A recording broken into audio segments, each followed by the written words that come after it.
Hello everybody, I'm Calvin Leduc. Just give me a moment. We're going to start this webinar on the VANAS course of animated short films. So VANAS stands for the Vancouver Animation School. We're an online school. We're located here in British Columbia, Canada. So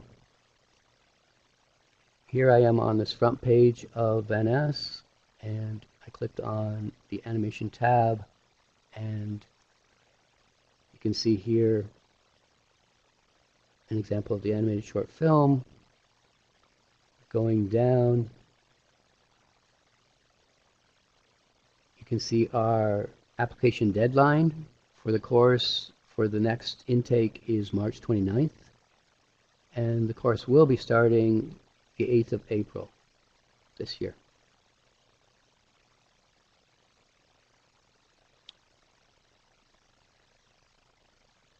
Admission requirements.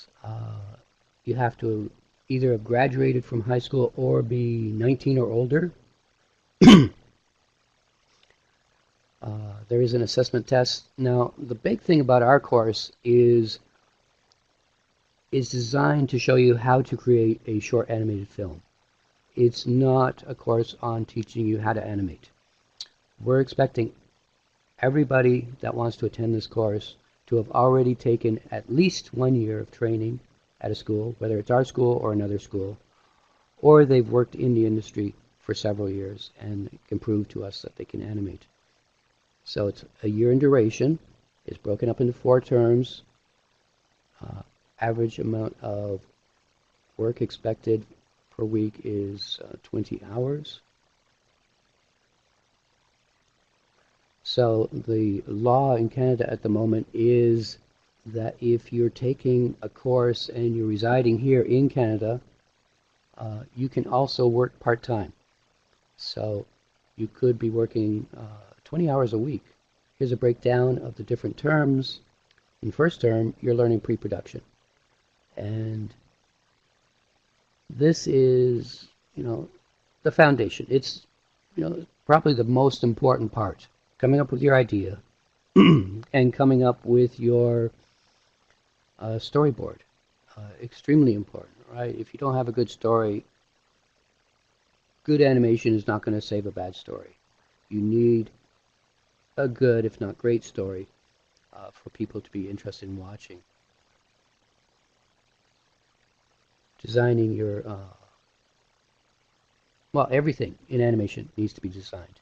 If I show you an example here, coming up with your character designs, coming up with your environment designs, backgrounds, props, everything in animation has to be built. You get nothing for free. We're going to have rigs available. We are going to have some props available, but we will be teaching you to model so that you can create original backgrounds, buildings, and props. In the next term, we're moving on to taking your still 2D storyboard and making it animatic. So you're filming it and you're figuring out the lengths of your scenes. You're starting to add scratch dialogue, which is just rough recordings. You're adding your music. You're doing your final recording for the sound. You're creating all the assets now in the computer. You've designed them. Now you're actually building them. You're building the layouts. You're putting your character in. And you're starting to block out your animation. The third term is transitioning from the blocking to full animation. Improving the quality, adding breakdowns, getting to the final polish, so you have a great performance. You're working on color, adding that. In the fourth term, this is post-production. So this is where you're polishing the sound, you are adding the lighting, you're rendering out all the elements of your scene, you're doing your titles, you're entering your short film into festivals, you're doing the final wrap-up. So the way our online school works is you get 2 live classes, which is great. I attended a online school and there was no live class. Everything was just recorded and you waited days to get a response from the instructors. During our live classes, we're going to review the work that you did, critique it, live answers and question time, and during the week you can message us at any time. I've always got the message board open on my computer. You can upload things to us. We can download it. We can look at your actual props, your modeling, your animation. On the second class of the week is when we usually are going to be doing the lecturing and demoing of the assignments and the skills that we want you to learn. Each class is an hour in duration, and the great thing is, since we're online, you choose, do you want to have a class during the morning? Do you want to have a class during the evening? And we'll put that group of students together and we'll find the instructor that works for us that's available at that time, and that's when the class will be held. Stays at the same time every week. Requirements: you need to have a computer, you need to have the internet, and we work with headphones that have an attached microphone. So we teach our 3D animation in Maya, and the great thing about Maya, it's the most popular 3D computer animation program in the world, and it's offered free to schools, teachers, and students. Great price, free. When I started learning it at Disney, licenses went for $70,000, and the computer was between $80,000 and $100,000. And it developed that you can then run it on a PC for a few $1,000s, and you could buy the license for $40,000, and then it went to $20,000, and then $14,000, and then it became hundreds. And now, in the last handful of years, it's free for students, and that's a great thing. If you want to do the short film course in 2D, our instructors work in Flash animation, which currently they call that Adobe Animate CC.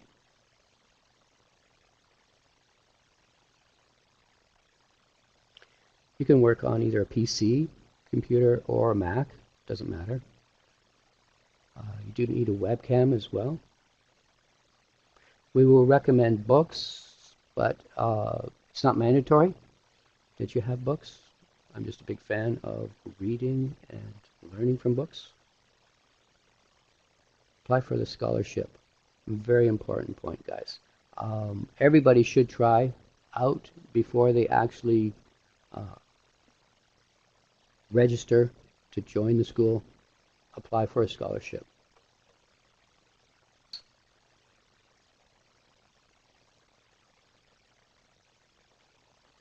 Here you can meet and check up on the skills and credits of our various instructors. We have directors. I know Chris is directing currently. People working on video games, people working on rides at the parks like Disneyland and Universal. Emmy winners. And there's more faculty up at the top.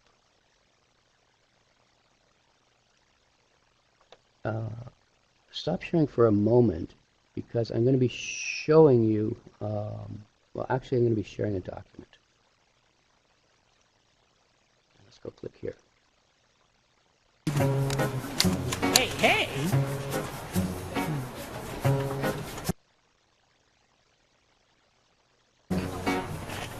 So here's an example of a 3D animated film.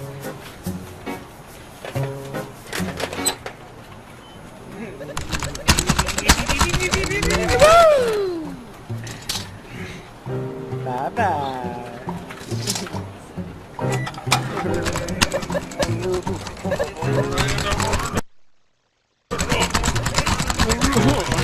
Yo!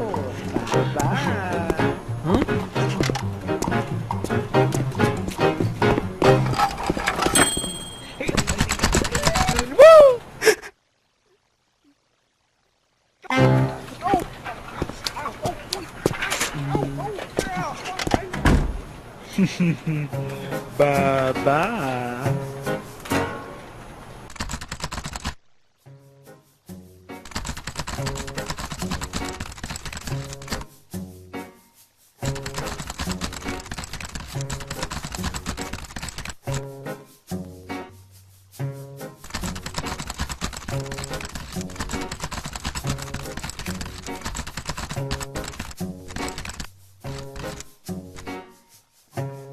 Okay.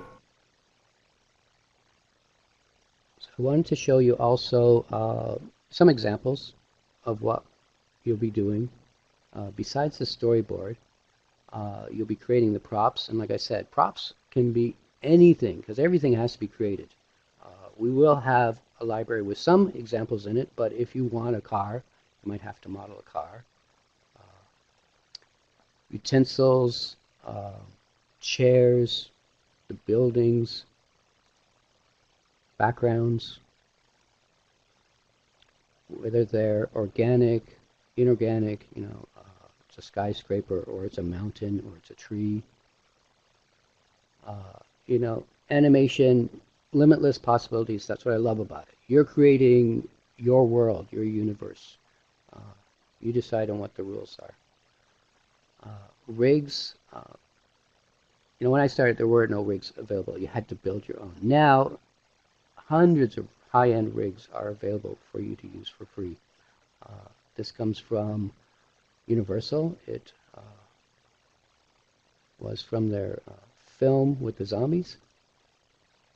This is the Mary rig, a great rig that exists. Stewart, again, if you're doing pantomime, you're just animating to music. Character, you don't even have to worry about having a mouth on the character. And that's what I loved about doing animation. You could be a rabbit, you could be a mouse, an animal. I know some animators that just liked working on female characters. Right? Doesn't matter what you are, right? I'm short, but here I could be tall. Squirrels. This is a great rig.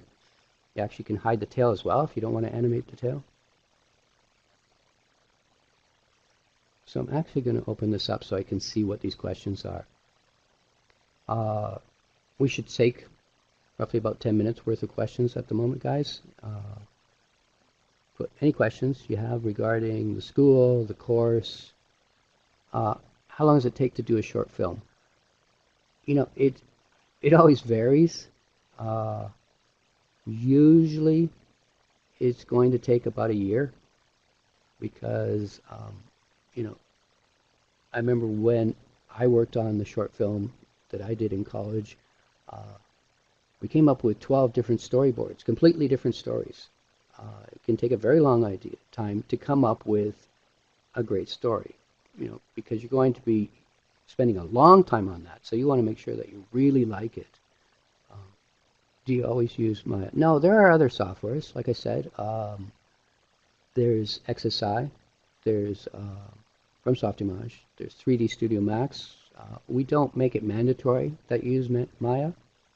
What did I do on Mulan? On Mulan, I did Mushu, the Eddie Murphy dragon, just a little dragon. Well, not quite that little. But, I remember the storyboards were up, and there were sequences done by the amazing director, Eric Goldberg. I knew his wife quite well. And they were hilarious, even just in storyboard, just like looking at comic books. And I remember when he met the stone dragon, that sequence, and I was laughing out loud, and I go, oh, I want Mushu.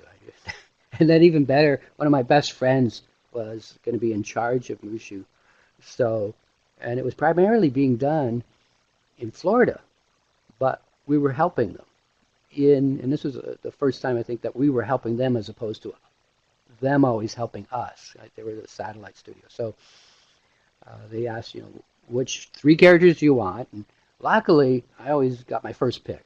And I got onto Mushu. And when it then got shown as a like a reel or animatic, and it didn't have Eddie Murphy doing all the lines. It had a lot of scratch tracks, and about half of the jokes weren't funny, and and people were like, "Oh, I don't want Mushu," because you saw this first before you picked the character, because he's not funny.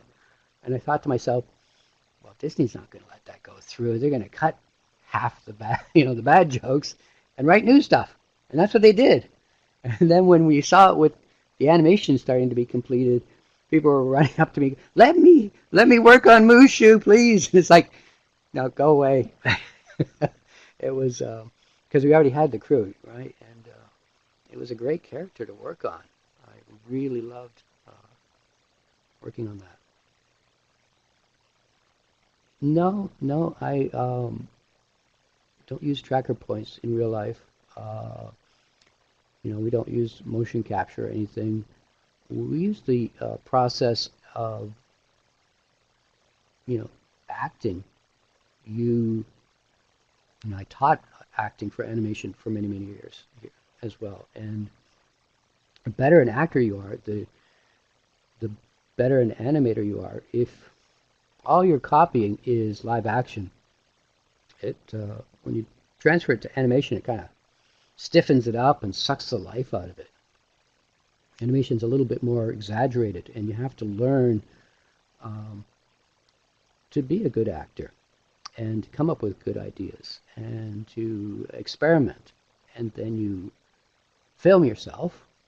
And again, uh, before the days of just having a video camera in your phone or in your camera, digital camera, you know, it was not accessible to you. You had people just stand there and you drew the still pose, and then now you can actually record it and you can watch it back on your computer and you can see if it's good and you can pick out what are the good poses, what are the good acting choices, and you can record and record until you have a good take, a great take. And that's what you're then using to come up with key poses and acting choices. And you guys live at a great time with access to all this equipment, and it's very affordable. Do I still do 2D animation? Um, no, I don't still do 2D animation. At Disney, they offered lots of training. You could take it at lunchtime, you could take it in the evening, and one of the courses I loved doing every year was sculpting. And I've passed that on to many schools, many of my students. Um, so you have to design the character. You want something original, and then you design the pose, and then we're working with synthetic clay called Super Sculpey, and it never hardens until you decide you want to bake it, and that's what I get a kick out of drawing nowadays.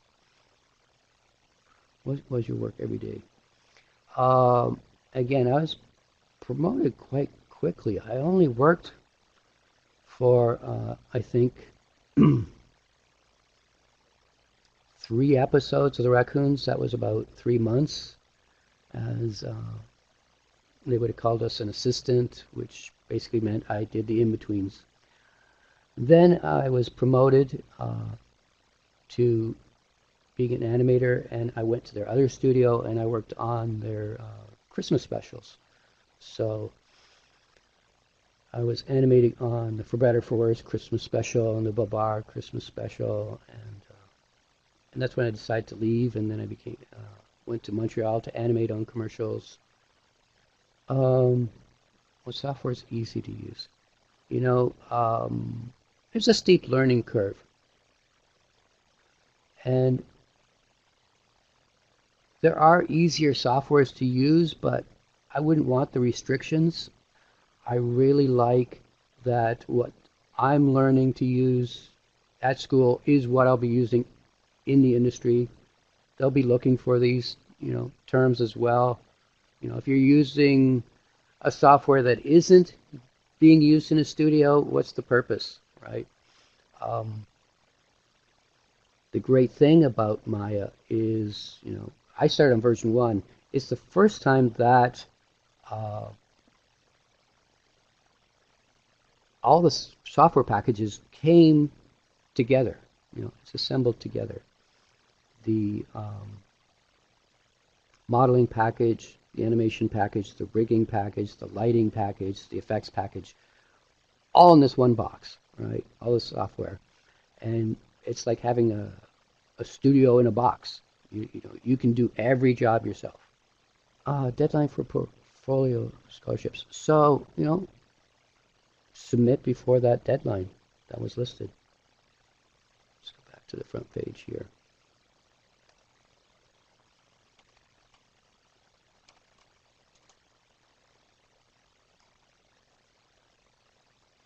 So, application deadline, March 29th.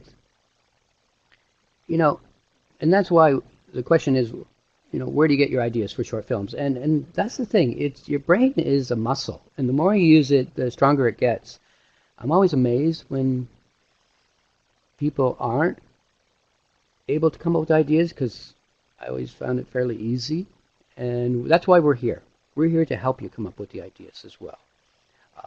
We want you to come up with lots of different ideas, and we'll just keep whittling it down until we get to the one really great idea, and that's the one we'll suggest that you pursue. And if you're interested in film and the arts and acting, then that's what you should be studying. That's what you should be watching, right? Take an acting class. Go to the museum. Look at art. Watch films. When I was young, I watched every film I could get my hands on, whether it was animated or live action. Watch different mediums, right, for animation. Is it stop motion? Is it sand? Is it oil on glass? It's all visual storytelling. Comic books. I'm a huge fan of comic books, right? One of my new purchases. Magazines about films, magazines about art, about comic books. Read about the history, read biographies. Find out the struggles, right? Careers aren't just a linear path of you start at the bottom and at the end of your career you're at the top. It's you go up, you come down, you go up, you come down. You have to learn social skills of how do you interact with people, how do you treat them. You're going to meet them on the way down the same as you met them on the way up. You want to meet people that you like working with, right? You want to develop your reputation in school because that's where people are recommending you to the next stage of your career. I loved the Spider-Man movie. I thought all the different styles, it was very unique, but it was great, and you could, gravitate towards the styles you appreciate more and go, wow, that guy in black and white I love, right? And the pig, not so much, but to each their own, right? At certain stages in your life, you'll really like certain things, and as you get older, you'll start to dislike them, change your tastes. That's the great thing. It's a big world, and there's room for everything, right? There's people that like thrillers and horrors and fantasy and drama and comedy, and adventure, musicals. Okay, I think in a few minutes we'll be wrapping up, so if there's any final questions,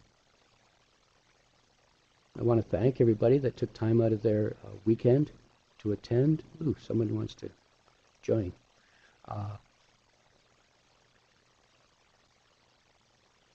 I do recommend the school. I've worked for a lot of schools, and I like the way the schools run. I like the attentiveness of the faculty and the staff, the talent that I see working here, and that we encourage our students.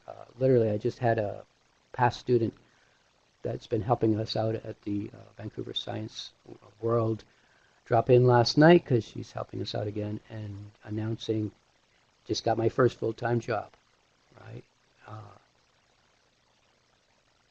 It's very inspiring to see people pursuing their dreams, and that's what I always tell people. You want to find something that you really love doing and make that a living, right?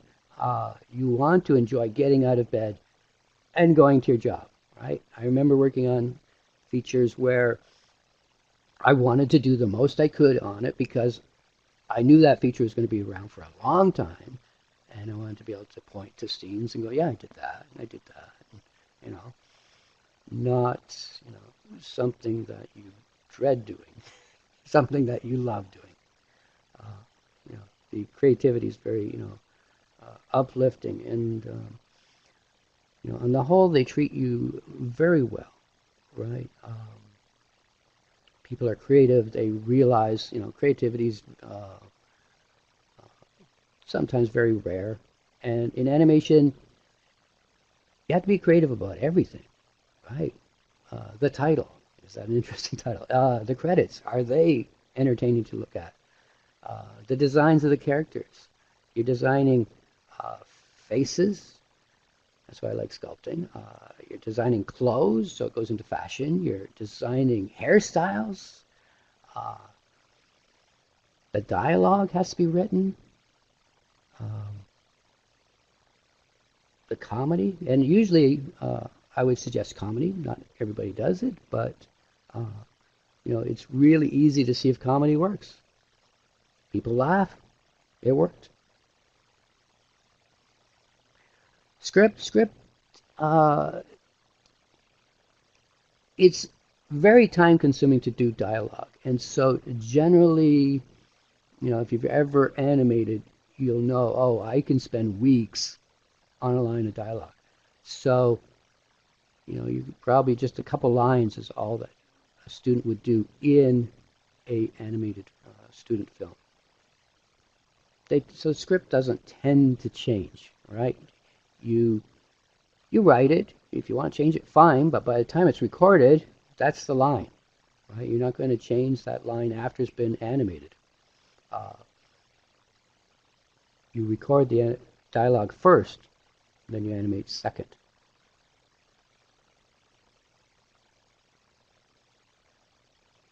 Once again, thank you for coming, and contact us at any time. You can write to Erica at VANAS, Alina at VANAS, Sonia at vanas.ca. And if you drop by our school, we're located in Burnaby, say hi. Have a great weekend. Take care. Bye-bye.